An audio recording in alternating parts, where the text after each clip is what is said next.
A ver, en el escenario de Novoa sería la profundización de esta crisis estructural. Yo diría con un componente de aceleración de su deriva autocrática, que ha sido nítida en los últimos meses, con su negativa a pedir licencia para campaña, con su negativa a aceptar el reemplazo de la vicepresidenta para campaña, con la dependencia política que tiene de las Fuerzas Armadas. Yo diría hay una lógica militarizada del sistema político. Las Fuerzas Armadas vuelven a jugar un rol tutelar de la democracia ecuatoriana, como sucedió del 79 a la constituyente de 2008. Un control, mira que la candidata que ganó la Asamblea Nacional es la mamá de Daniel Noboa. Entonces esta lógica del grupo Noboa, tanto en el seno de la economía como un gran emporio de los más grandes de este país, controlando el poder político y la asamblea, muy cerca ¿no? Muy amparado por las Fuerzas Armadas. Eh, Me parece que intensificarían esa deriva autocrática, intensificarían la lógica de la financiarización, del modelo acordado con el Fondo Monetario en abril del 2024.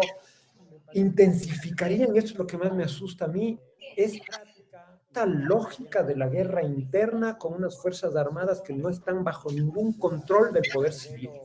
Esto es súper importante. En estos últimos meses se ha vuelto a hablar de derechos humanos en el Ecuador, como en los años 80 cuando gobernaba Febres Cordero y que tuvo una serie de denuncias contra la guerrilla de ese entonces. Nunca se había politizado de tal modo el tema de los derechos humanos desde a lo largo del siglo XXI. Y eso está muy asociado a esta guerra sucia, a la guerra del narco, a la guerra, a lo que algunos llaman el capitalismo antinarco, que por un lado juega a la criminalización de grandes sectores de la población, a la racialización de múltiples poblaciones, pero que también opera como el brazo armado de la continuidad del modelo de acumulación extractivista. Entonces yo veo la profundización claramente de eso, de un modelo de despojo, de un neoliberalismo militarizado con una figura autocrática un poco a lo Bukele. Del otro lado, si gana Revolución Ciudadana, yo lo que veo es, un poco de algo lo que sugería Pamela, es un conflicto político aceleradísimo, intensificado. Va a llegar la Revolución Ciudadana en un momento en que todos los otros poderes institucionales, las Fuerzas Armadas y los poderes fácticos juegan en su contra. Eventualmente va a lograr construir una mayoría muy tenue en la Asamblea Nacional, va a tener poco margen de maniobra para coaliciones políticas eh, eh, muy amplias. No es un escenario que pueda ni siquiera parecerse a los años más difíciles de la década de la Revolución Ciudadana, ¿no? Tanto en términos regionales como de las condiciones de poder local, y de su propio músculo político.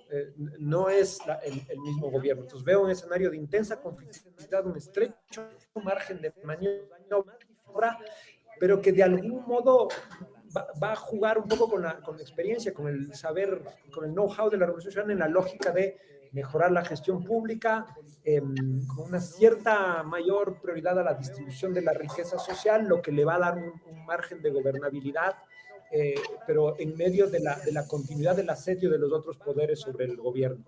Y habría que ver ahí la gran incógnita, diría yo, es cómo se da esa relación entre la presidenta y el líder en el exilio, que puede ser un factor o de apoyo, que sin la presencia de Correa no se explican los votos y el acumulado de la Revolución Ciudadana, pero también una lógica de gobierno, ¿no? El presidente eterno, sin ser presidente, qué margen de maniobra, cuál va a ser su presencia, cómo va a manejar el hecho de que él ya no está en el poder, que es Luisa González, que ha tratado de diferenciarse de Correa en estos meses.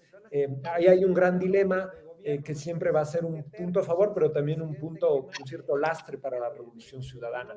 Eso vamos a ver cómo lo maneja el movimiento.